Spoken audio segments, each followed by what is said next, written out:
Everyone, welcome to my YouTube channel exam topper world. Friends, आज की इस video segment में हम बात करेंगे चैप्टर नंबर 9, जो कि आपका त्रिकोणमिति के कुछ अनुप्रयोग से रिलेटिव है। दोस्तों, इसे इंग्लिश में बोलते हैं सम एप्लीकेशन ऑफ ट्रिग्नोमेट्री। तो सबसे पहले हम इस चैप्टर को स्टार्ट करने से पहले हम इसके सारे बेसिक कॉन्सेप्ट को जानेंगे जो आपके क्वेश्चन में इस्तेमाल होंगे, क्योंकि इससे जाने से हमें बेनिफिट हमें दोस्तों ये होता है कि अगर अंदर हमें कोई भी लैंग्वेज दी गई है क्वेश्चन के अंदर, तो मतलब आराम से और अच्छे समझ सकते हैं कि हमें क्वेश्चन ने क्या पूछा है। तो चलिए दोस्तों, हम स्टार्ट करते हैं। देखिए, इस पूरे चैप्टर के अंदर आपको ऊंचाई और दूरियों से रिलेटेड क्वेश्चंस पूछे जाएंगे, यानी हाइट एंड डिस्टेंस। या तो आपसे क्वेश्चन में हाइट पूछी जाएगी किसी भी चीज की, या डिस्टेंस पूछी जाएगी किसी भी चीज की। तो सबसे पहले जो हमारा बेसिक पॉइंट है हम उसको जानेंगे, प्रेक्षक। प्रेक्षक किसे कहते हैं? तो वह व्यक्ति जो किसी वस्तु को देखता है दर्शक अथवा प्रेक्षक कहलाता है। मतलब हमें यहाँ पर ये समझना है कि प्रेक्षक क्या चीज होती है। तो कोई व्यक्ति जब किसी वस्तु को देखेगा तो उसी को हम प्रेक्षक कहेंगे। ठीक है। अब सेकंड पॉइंट हमारा है जो समझना हमें चित्र की दृष्टि रेखा क्या होती है। तो देखिए, प्रेक्षक यानी कि जो व्यक्ति है उसकी आंख से प्रेक्षक द्वारा देखी गई वस्तु के बिंदु को मिलाने वाली रेखा को दृष्टि रेखा कहते हैं। यानी प्रेक्षक की आंख से और प्रेक्षक द्वारा जो वस्तु देखी जा रही है उस वस्तु तक की मिलाने वाली रेखा को हम दृष्टि रेखा कहते हैं। ठीक है। तीसरा नंबर हमारी रेखा आधार रेखा, यानी बेस लाइन। तो आधार रेखा क्या है हम इसे समझ लेते हैं। आधार रेखा कैसे कहेंगे आप? तो प्रेक्षक की आंख से होकर जाने वाली क्षैतिज रेखा को आधार रेखा कहते हैं, जिसके सापेक्ष कोण का मापन किया जाता है। मतलब जो हमारे कोण बनेंगे वो आधार रेखा से ही होगी बनेंगे। ठीक है। आधार रेखा और दृष्टि रेखा के बीच में। तो ये हमारा आधार रेखा कॉन्सेप्ट था। आधार रेखा सिंपल, जहां कोण बने, जहां से हमारा कोण बनता है तो उसी को हम आधार रेखा कहते हैं। ठीक है। अब मोस्ट इंपॉर्टेंट चीज आपकी है दो, एक तो उन्नयन कोण और दूसरा हमारा अवनमन कोण। तो हम इसे बहुत अच्छे समझेंगे। ठीक है। और ये हम जानेंगे, इसमें हमारा सबसे ज्यादा इस्तेमाल इनका ही होगा। तो देखिए, उन्नयन कोण किसे कहते हैं? मतलब प्रेक्षक यानी कोई व्यक्ति किसी व्यक्ति की आंख द्वारा किसी ऊंची वस्तु, जैसे कोई स्तंभ है, कोई मीनार है, या कोई पहाड़ की चोटी को देखने पर दृष्टि रेखा और आधार रेखा से जो कोण बनता है उसे हम उन्नयन कोण, मतलब इसके तीन नाम हैं। देखो, एक तो उन्नयन कोण, एक उन्नतांश अथवा एक उन्नति कोण कहते हैं। तो ये अगर कोई वस्तु, इंसान कोई व्यक्ति कोई नीचे की तरफ है और वस्तु ऊपर की तरफ है, तो नीचे से जब ऊपर की तरफ देखेंगे हम तो जो कोण बना है उस कोण को हम बोलेंगे उन्नयन कोण। ठीक है। इसमें ये जो रेखा है ये दृष्टि रेखा होती है हमारी, और ये जो रेखा है आधार वाली इसे हम आधार रेखा बोलते हैं, और वस्तु हमारी इसमें ऊपर की तरफ होती है। तो सीधी सिंपल सी बात आप ये समझ लीजिए कि जब हम नीचे खड़े हों और देखने वाली वस्तु हमसे ऊपर की ओर स्थित हो तो वहां पर उन्नयन कोण बनता है। ठीक है। एक इंपॉर्टेंट टॉपिक है, पॉइंट है आपका, इसे बहुत आपको अच्छे से याद रखना है। दूसरा हमारे पास है अवनमन कोण। अब देखो दोस्तों, अवनमन कोण किसे कहते हैं इस बात को समझ लीजिए। जस्ट अपोजिट, ऊंची वस्तु की चोटी से किसी प्रेक्षक की आंख द्वारा नीचे की ओर देखने पर दृष्टि रेखा और आधार रेखा से जो कोण बनता है उसे हम अवनमन कोण, अवनतांश कोण अथवा अवनति कोण कहते हैं। मतलब सीधी बात ये हो गई, क्या अगर हम ऊपर खड़े हुए हैं और वस्तु नीचे की तरफ है और हम ऊपर से नीचे की तरफ देख रहे हैं तो जो हमारा कोण बनेगा उसे हम अवनमन कोण कहेंगे। ठीक है। इसे हम चित्र में और समझ लेते हैं किस तरह का चित्र हमारा इसका आता है। आप उसे देख लीजिए चित्र की से। ठीक है। तो देखो कैसे, क्या हमें समझना है। देखो, ये व्यक्ति की आंख है और यहां से वो खड़ा हुआ है यहाँ पर, और ये वस्तु है। मतलब व्यक्ति देखने वाला ऊपर है और वस्तु नीचे है। तो ऊपर से जब नीचे की तरफ देखेगा वो तो कोण कौन सा बनेगा? आधार रेखा में और दृष्टि रेखा के बीच में। तो जो कोण बनाया वो बनाया बेटा हमारा अवनमन कोण। कौन सा? अवनमन कोण। ठीक है। तो सीधी बात ये समझ में आई हमें कि जब हम ऊपर हो वस्तु नीचे हो तो अवनमन कोण, और जब हम नीचे हो वस्तु ऊपर की तरफ हो तो उन्नयन कोण। ठीक है। अब देखो, इसमें हमारी ये तो हमने जो हमारे इसकी कुछ शब्द थे, जो वर्ड्स थे, उन्हें हमने समझ लिया अच्छी तरीके से। अब हम ये जानते हैं कि इस क्वेश्चन को सॉल्व करने के लिए हमें मेन किन फॉर्मूले को या किन चीजों को हमें याद रखना है जिससे कि हम क्वेश्चन को आसानी से सॉल्व कर लें। देखिए, 90% क्वेश्चन आपके केवल 2 फॉर्मूले पर बेस्ड हैं और तीसरा उसका फिगर बनाने से रिलेटिव है। तो उन दोनों फॉर्मूले जो इस्तेमाल होंगे आपको, उन्हें आप समझ लीजिए किन किन फॉर्मूलों को हम याद रख के हम इसके सारे सवाल को सॉल्व कर सकते हैं।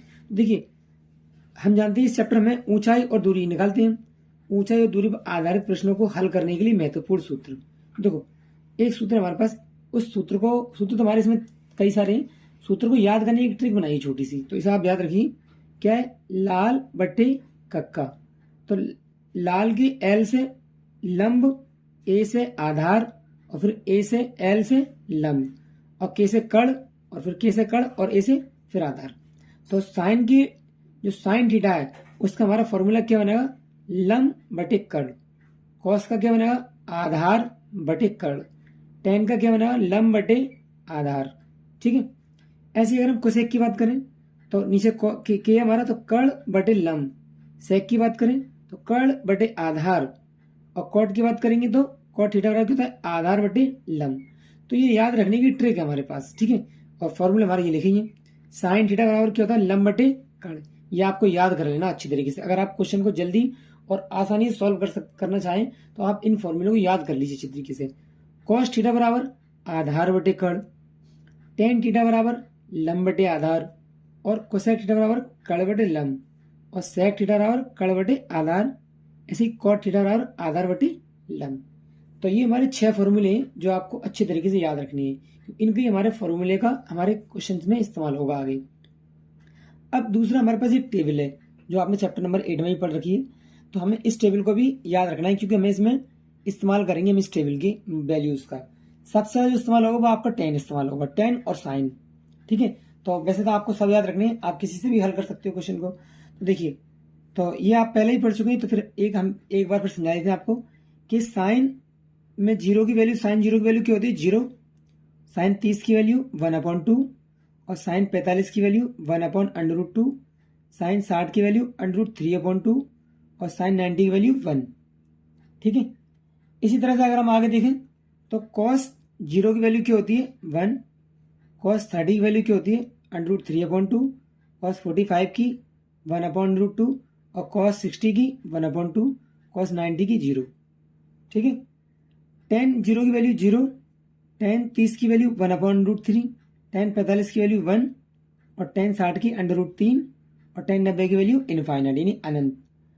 इसी तरह से आपको ये पूरी टेबल याद रखनी है अच्छी तरीके से, और सबसे ज्यादा जो आपको याद रखनी है वो रखनी है टेन की वैल्यू सारे मान, और साइन के सारे मान। वैसे तो आपको ऑलरेडी पहले से याद होगी, लेकिन फिर भी अगर आपको याद नहीं किसी वजह से, तो आप इस टेबल को पूरा कंप्लीट लर्न कर लीजिए, फिर देखिए क्वेश्चन आप कितनी आसानी से सॉल्व कर सकते हैं। तो चलिए अब हम चलते हैं बेसिक कॉन्सेप्ट को समझने के बाद अपने एक्सरसाइज की तरफ, अपने क्वेश्चन को हल करने की तरफ। तो देखिए अब हम कितनी आसानी से क्वेश्चन को सॉल्व करेंगे वो चीज देखिए आप। देखो, एक प्रश्नावली 9.1 है हमारे पास, और हम पहला क्वेश्चन सॉल्व करने वाले हैं। देखिए इसमें आप एक बात याद रखिए, सबसे पहले तो आपको फॉर्मूले याद होना चाहिए। पहली बात क्या, आपको पहले नंबर आपको फॉर्मूले याद होना चाहिए, सबसे पहली चीज। दूसरी बात कि आपको इसका फिगर बनाना आना चाहिए, मतलब किस तरह का हमें चित्र बनाना है।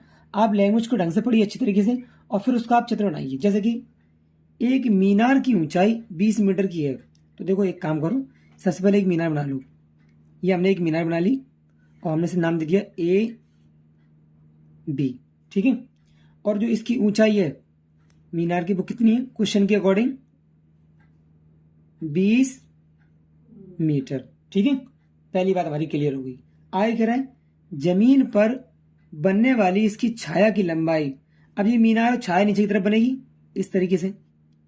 छाया की जो लंबाई है वो 20√3 है, यानी कि जो छाया की लंबाई है वो 20√3 मीटर है छाया की लंबाई। ठीक है। बना दी हमने छाया की लंबाई, और हमने इस पॉइंट को क्या मान लिया? इस वाले पॉइंट को C मान लिया।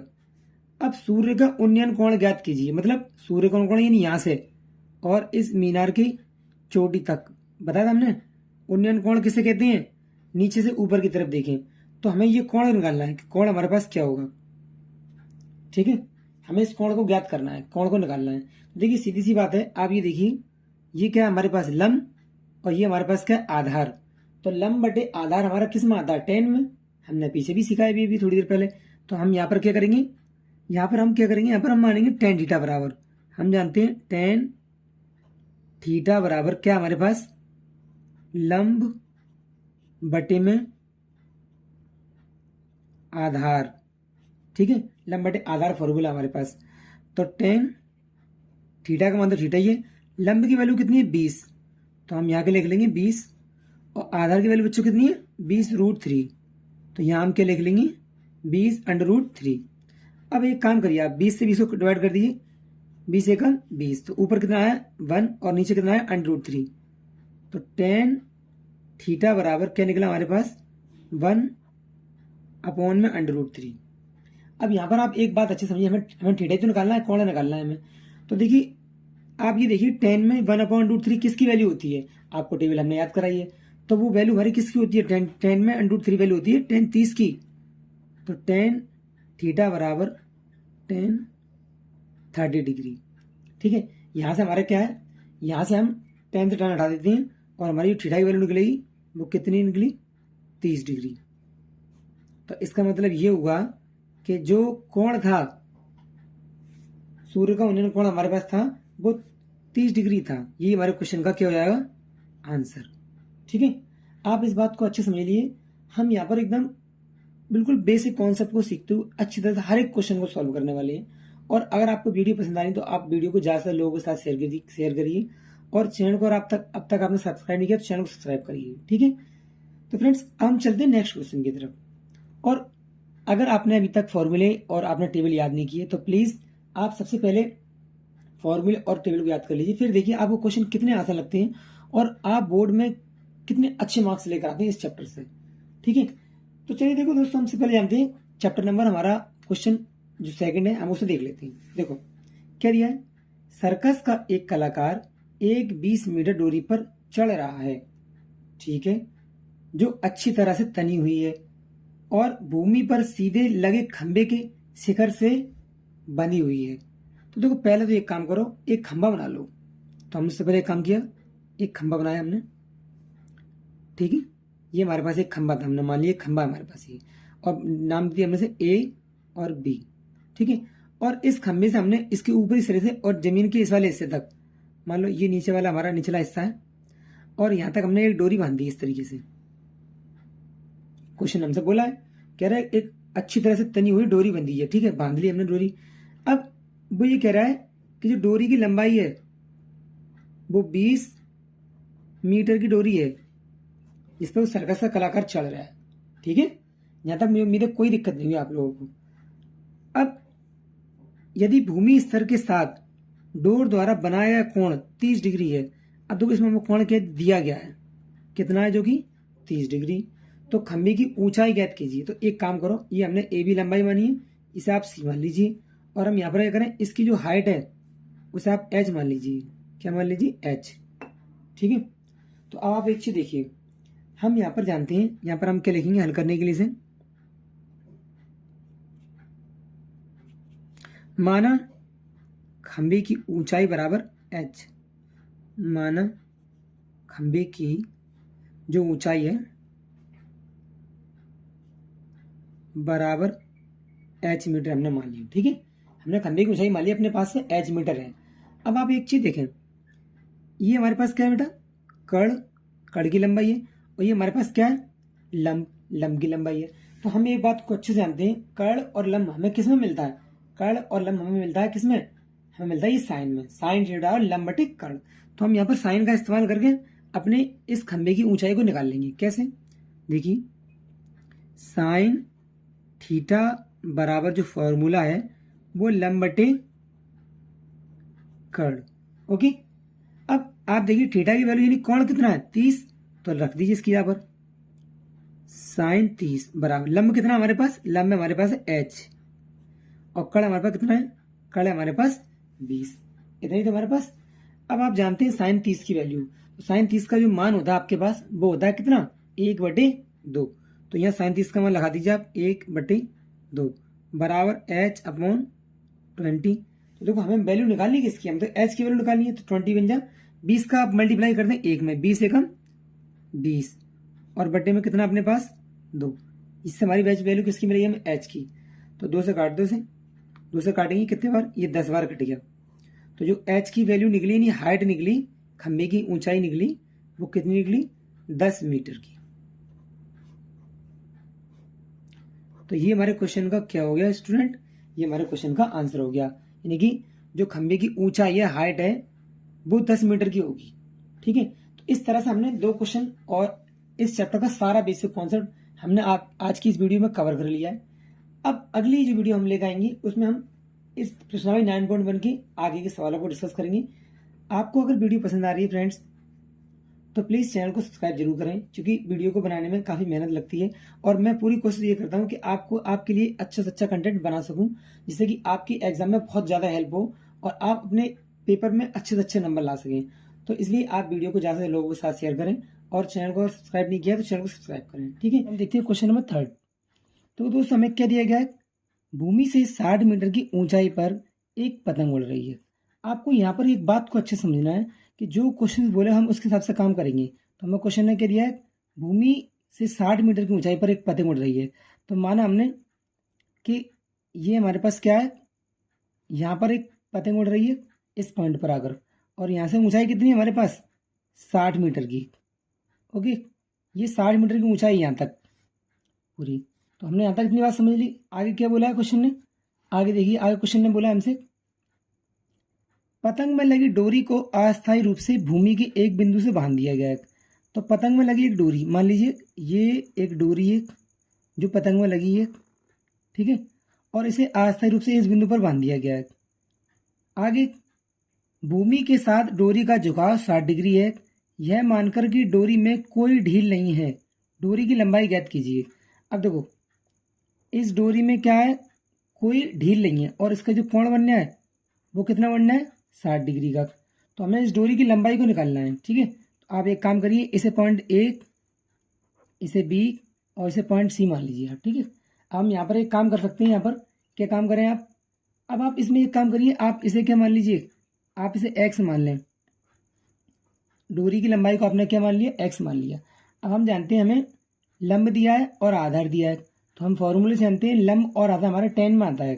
ठीक है, तो हम यहाँ करेंगे टेन थीटा इक्वल टू क्या होता है, यहाँ हम साइन का इस्तेमाल करेंगे, क्योंकि लंब और कड़ हमारा साइन में आता है। ठीक है, तो हम यहाँ साइन का इस्तेमाल कर लेते हैं, साइन थीटा इक्वल टू क्या होगा यहाँ पर हमारा, लंब बटे में कड़। ओके, आप देखिए साइन थीटा की वैल्यू कितनी है, 60, तो आप यहाँ पर 60 रहने दीजिए। लंब की वैल्यू कितनी है, 60 अपॉन कड़, कड़ हमें कितने दिया है, कड़ हमने माना है एक्स, और हमें इसी की वैल्यू निकालनी है। हम जानते हैं साइन 60 वैल्यू क्या होती है, तो हम जानते हैं साइन 60 वैल्यू होती है हमारे पास √3/2 इक्वल टू और 60 अपॉन एक्स।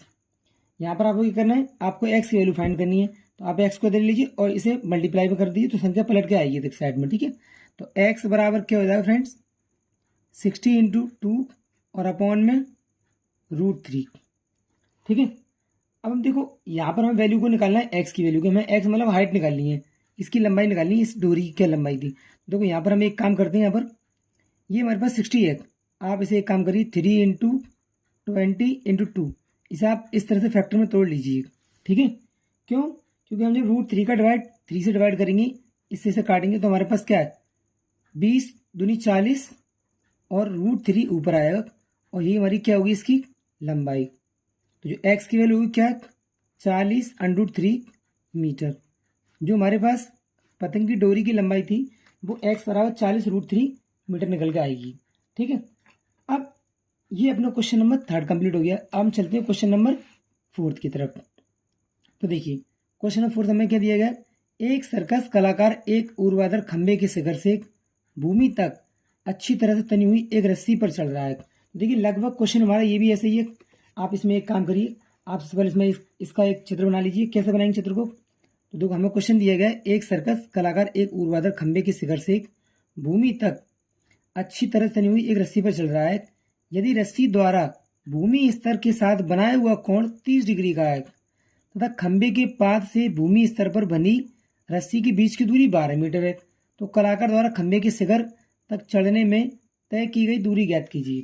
देखो पहले तो हम एक काम करते हैं, एक हम खंबा बनाते हैं। ठीक है, क्वेश्चन नंबर हमारा कौन सा है, हम क्वेश्चन नंबर 4 को सॉल्व कर रहे हैं। देखो यहाँ पर हम एक काम करते हैं, सबसे पहले हम एक काम क्या करें, यहाँ पर एक खंभा बना लीजिए आपने एक खंभा बना लिया, ठीक है। और ये दूरी है इस खंभे के पास से यहाँ तक की, क्वेश्चन हमें कितनी दी है, 12 मीटर की, ठीक है। और जो कोण दिया है क्वेश्चन हमें, स्टूडेंट को कोण कितना दिया है, 30 डिग्री का। तो इसे पॉइंट ए मान लें आप, इसे पॉइंट बी मान लें, इसे पॉइंट सी मान लें, ठीक है। हमसे पूछा क्या है, आप इसे देख लीजिए।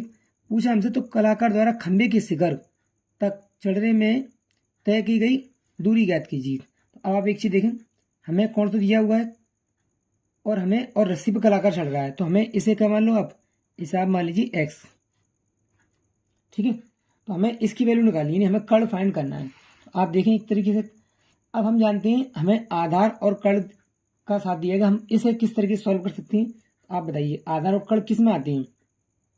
तो अगर हम ध्यान से देखें तो आधार और कर्ण हमारे आते हैं दोस्तों कॉस थीटा में। तो हम यहाँ पर क्या करेंगे, कॉस थीटा वाला फॉर्मूला का इस्तेमाल कर आंसर निकालेंगे। तो हम जानते हैं कॉस थीटा बराबर होता है हमारे पास आधार और बटे में कर्ण, ठीक है। कॉस थीटा की वैल्यू कितनी दी है, 30 डिग्री। आधार कितना है अपने पास, आधार है 12 और हमने कर्ण क्या माना है, कर्ण हमने माना है एक्स, ठीक है। तो आप यहाँ पर देखिए cos 30 की वैल्यू cos 30 की वैल्यू कितनी होती है, cos 30 की वैल्यू होती है √3 बटे में 2 बराबर 12 बटे में x, ठीक है। अब आगे बढ़िए क्वेश्चन, हमें तो x की वैल्यू निकालनी है, तो x को इधर और इन दोनों को पलट के इधर लिख लीजिए। तो x बराबर 12 × 2 और अपॉन में √3, ठीक है। इसे हम कैसे लिख सकते हैं, 12 को आप तोड़ लीजिए, 3 × 4 और गुणा 2 में, और अपॉन में क्या है √3, दो जो हमने अभी ऊपर किया था हम वही काम इसमें करेंगे। √3 का डिवाइड कर दीजिए 3 में, तो ये हमारा क्या है, √3 ऊपर और 4 दूनी 8, तो 8√3 मीटर। तो यहाँ से हमारा क्या निकला, तो जो डोरी थी हमारे पास जो बनी थी उसकी जो लेंथ आई वो 8√3 मीटर निकल कर आई, ठीक है। अतः जो रस्सी बांधी गई है खंबे के शिखर से, ठीक है, एक शिखर का एक वह खंबे के शिखर से भूमि तक अच्छी तरह से बनी हुई रस्सी, तो जो रस्सी की लंबाई है वो दोस्तों कितनी होगी हमारी इस क्वेश्चन की, वो होगी 8√3 मीटर, ठीक है। तो इस तरह से हमने क्वेश्चन नंबर 4 कंप्लीट कर लिया। अब हम चलते हैं दोस्तों क्वेश्चन नंबर 5 की तरफ। तो देखिए पहले क्वेश्चन पढ़ लेते हैं अच्छी तरह से, क्वेश्चन हमें क्या दिया गया है। तो देखिए क्वेश्चन, भूमि के एक बिंदु से, ठीक है, आपको क्वेश्चन अच्छी तरह से दिख रहा होगा, इसलिए मैंने इस बार किताब का इस्तेमाल किया कि आप किताब से क्वेश्चन को अच्छी ढंग से कर सकें। तो देखिए, भूमि के एक बिंदु से जो मीनार के पाद बिंदु से 30 मीटर की दूरी पर है, मतलब भूमि का हमारे पास एक बिंदु है, ठीक है। तो देखो साथ साथ हम पढ़ते जाएंगे क्वेश्चन और उसका चित्र बनाते जाएंगे। देखिए प्रश्न नंबर 5, अब क्या बोला क्वेश्चन हमसे, देखिए भूमि के एक बिंदु से जो मीनार के पाद बिंदु से 30 मीटर की दूरी पर है, ठीक है। मीनार के शिखर का उन्नयन कोण 30 डिग्री है, तो मीनार की ऊंचाई ज्ञात कीजिए। देखो सीधी सी बात है, हमें इसमें क्या करना है, एक आप मीनार बना लीजिए, बना ली मीनार, ठीक है। और मीनार से और ये जो पॉइंट है यहाँ तक जो कोण बनना है वो कितना है, 30 डिग्री। सवाल ने खुद बोला है, सवाल हमसे खुद कह रहा है कि इसमें जो कोण है मीनार के शिखर का उन्नयन कोण वो 30 डिग्री है, और बिंदु मीनार के पाद बिंदु से और भूमि की बिंदु तक की दूरी क्या है, 30 मीटर की दूरी। तो इसका मतलब क्या हो गया स्टूडेंट, इसका मतलब ये हो गया कि जो लेंथ है जी वो कितनी है, 30 मीटर की, ठीक है। इसे आप ए मान लीजिए, इसे आप बी मान लीजिए, इसे सी, और इसे क्या मान लीजिए, आपको हाइट निकालनी है, इसे आप एच मान लें इस बार, ठीक है। अब पूछा क्या है हमसे, हमसे पूछा ये है कि मीनार के शिखर का उन्नयन कोण 30 डिग्री, मीनार की ऊंचाई ज्ञात कीजिए। यहाँ पर हमें क्वेश्चन ने बोला है कि आप √3 की जगह 1.73 इस्तेमाल करिए। चलिए ठीक है, तो हम आगे बात करते हैं, अब क्वेश्चन देखिए इसी तरीके से। तो देखो हम जानते हैं हमें लंब और आधार दिया गया है, तो हम जानते हैं लंब आधार हमें tan में मिलता है। तो tan थीटा हमारे पास क्या होता है स्टूडेंट, tan थीटा होता है लंब बटे आधार, लंब बटे में क्या, आधार। तो देखो लंब की वैल्यू कितनी दी है इसमें h, आधार की वैल्यू कितनी दी है 30, तो tan और थीटा की वैल्यू कितनी है 30, तो tan 30 बराबर लंब की वैल्यू h, आधार की वैल्यू कितनी 30, तो tan 30 की वैल्यू कितनी होती है, तो tan 30 वैल्यू हमारे यहाँ पर हो जाएगी 1/√3, ठीक है, 1/√3 √3 इक्वल टू एच अपॉन 30। तो ये हमारे पास वैल्यू निकल गई किसकी, एच की। अब हम एच को, हमें एच की वैल्यू फाइंड करनी है, 30 हमारा डिवाइड में से आप मल्टीप्लाई में कर दीजिए। तो एच की वैल्यू हमारे पास क्या बनी यहाँ से, एच बराबर 30 अपॉन √3। हमने आपको बताया था जब भी हमारे पास √3 नीचे आए तो हम √3 का डिवाइड ऊपर करते हैं। तो इसमें क्या करना है आपको, आप तोड़ लीजिए 3 × 10 में, और अपॉन में क्या हो गया √3। इसका डिवाइड इससे करोगे तो क्या आएगा 10√3। ठीक है, तो यहाँ से हमें एच की वैल्यू जो निकली वो हमारे पास क्या निकली स्टूडेंट, एच बराबर 10√3। लेकिन हमें क्वेश्चन में दिया क्या था, आपको √3 की वैल्यू फाइंड लगानी है यहाँ पर। तो हम क्या लगाएंगे, √3 की वैल्यू 1.732। तो इसमें हमें करना क्या है, हम मल्टीप्लाई करेंगे 10 का तो पॉइंट हमारा एक साइड में इधर की तरफ आएगा। तो जो हमारे पास आंसर बनेगा वो हमारे पास क्या बनेगा, एच इक्वल टू 17.32 मीटर के आसपास। ठीक है, ये हमारा लगभग में आंसर होगा। ठीक है, तो ये हमारे क्वेश्चन नंबर 5 का आंसर निकला, एच बराबर 17.32 मीटर। तो इस तरह से हमारा क्वेश्चन नंबर 5 हमने कंप्लीट कर लिया अपना। ठीक है, अब हम चलते हैं क्वेश्चन नंबर 6 की तरफ। तो देखिए क्वेश्चन नंबर हमें 6 क्या दिया गया है, आप क्वेश्चन को अच्छे से समझ लें, क्वेश्चन को पढ़ लें। क्या दिया है क्वेश्चन, आंधी आने से एक पेड़ टूट जाता है और टूटा हुआ भाग इस तरह मुड़ जाता है कि पेड़ का शिखर जमीन को छूने लगता है। तो देखो पहले एक काम करते हैं, पहले हम इसका फिगर बना लेते हैं। ठीक है स्टूडेंट, देखो इसका चित्र कैसे बनाएंगे आप, इस तरीके से थोड़ा समझ लो ध्यान से। देखो क्या था, एक पेड़ था इस तरीके से, ठीक है, जो यहां से टूटकर नीचे की तरफ ऐसे गिर गया आकर। ठीक है, और ये जमीन से इस तरह से मिल गया आगे, जमीन का हिस्सा और ये हिस्सा, ये इस तरीके से हमारा यहाँ पर। तो अब आप इसमें एक चीज देखें, ये हिस्सा ये वाला और ये पड़ा हुआ हिस्सा जी, ये हमारा दोनों पेड़ के हिस्से हैं। अगर हम ध्यान से देखें तो पेड़ हमारा ऊपर से इस तरीके से यहाँ पर पहले था, जो अब गिर के यहाँ पर आ गया इस तरीके से नीचे की तरफ ये। ठीक है, तो अब हम क्वेश्चन को और थोड़ा देख लेते हैं। क्या बोला उसने, आंधी की आने से एक पेड़ टूट जाता है और टूटा हुआ भाग इस तरह मुड़ जाता है कि पेड़ का शिखर जमीन को छू रहा था। देखो जमीन को यहाँ छू रहा है नीचे की तरफ, ये छू रहा है जमीन को। ठीक है, आगे देखते हैं, और इसके साथ 30 डिग्री का कोण बनाता है। तो बना लो भाई, 30 डिग्री का कोण बना लेते हैं यहाँ पर। साथ कितना कोण बनाना हमारा, 30 डिग्री का कोण। ठीक है, बना लिया हमने। आगे क्या दिया दोस्तों में, पेड़ के पाद बिंदु की दूरी जहां पेड़ का शिखर जमीन को छूता है 8 मीटर की है। देखो मतलब पेड़ के जो जो शिखर हमारा वो यहाँ पे जमीन पर आ गया, ये यहाँ से लेकर और पेड़ के जो पाद बिंदु है इसकी दूरी, इसे बी मान लीजिए सी और इस वाले पॉइंट को ए।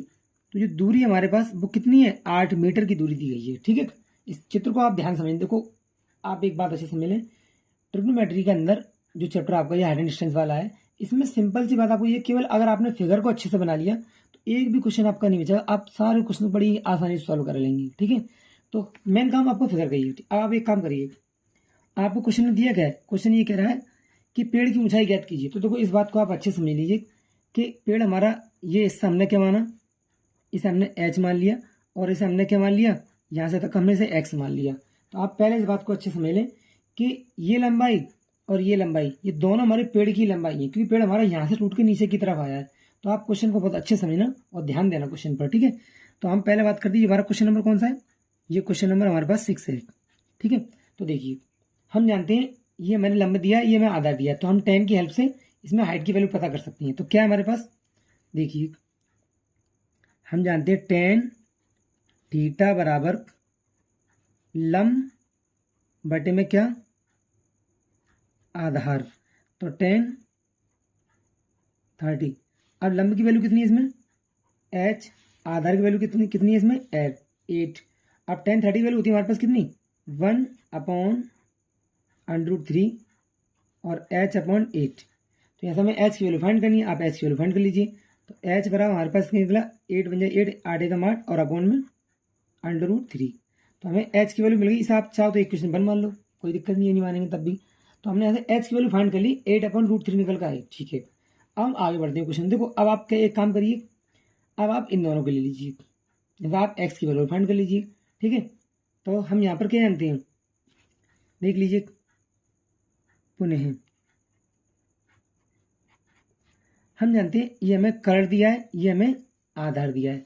तो कर्ण और आधार हमारे किस में आते हैं, बताइए। ये हमारा आता है कॉस थीटा में। तो यहाँ से हम क्या करेंगे, आप कॉस थीटा लगा लीजिए यहाँ से। तो कॉस थीटा बराबर होता है हमारे पास आधार बटे में कर्ण, ठीक है। अब आधार हमारे पास, आधार की वैल्यू कितनी है, तो कॉस 30 बराबर आधार की वैल्यू हमारे पास ये 8 और कर्ण की वैल्यू हमें क्या दी है x, ठीक है। तो कॉस 30 की वैल्यू क्या होगी, √ 3/2 बराबर में 8/x। तो यहाँ से एक काम करिए, पहले आप यहाँ से आप x की वैल्यू निकाल लीजिए। तो यहाँ से हमारी x की वैल्यू क्या बनी, 2 का मल्टीप्लाई 16 8 में, तो 16 और अपॉन में √3। तो हमारे पास ये क्या आ गई, x की वैल्यू आ गई। इसे आप चाहो तो इक्वेशन नंबर 2 मान लो, ठीक है। तो हमारे पास x की वैल्यू और h की दोनों की वैल्यू मालूम पड़ गई। मैंने आपको बताया था जो पेड़ की टोटल ऊंचाई है, जो पेड़ की ऊंचाई है हमारी, तो हम यहाँ पे देखें तो पेड़ की जो कुल ऊंचाई है वो क्या है, वो x को और h को दोनों को मिलाकर मिलेगी आपको पेड़ की कुल ऊंचाई। तो आप एक काम कर लीजिए, यहाँ से हम क्या करें, यहाँ पर x की वैल्यू कितनी दी है आपको, x की वैल्यू हमें दी है 16 अपॉन में √3 प्लस, और h की वैल्यू कितनी दी हमें 8 अपॉन में √3 बराबर, ठीक है। ये तो दिए, इसका बेस सेम है, एक बार लिख लो बेस को, √3, 16 और 8 को ऐड कर लो, क्या हो गया 24। हम इसमें क्या कर सकते हैं, इसमें आप इसे तोड़ लीजिए कितने बार, 3 × 8 और अपॉन में √3। ये हम इससे पहले भी कर चुके हैं। अब √3 का जब आप डिवाइड 3 में करेंगे तो क्या निकल के आएगा, तो निकल के आएगा हमारे पास कितना 8 √3 मीटर। ये क्या होगी, पेड़ की ऊंचाई, लिख लीजिए यहाँ पर पेड़ की ऊंचाई। यही हमारे क्वेश्चन का क्या हो गया, आंसर हो गया अपने क्वेश्चन का, ठीक है। तो इस तरह से हमने क्वेश्चन नंबर 6 को भी पूरा सॉल्व कर लिया। इसकी लंबाई हमारी टोटल कितनी निकली, 8 √3, ठीक है।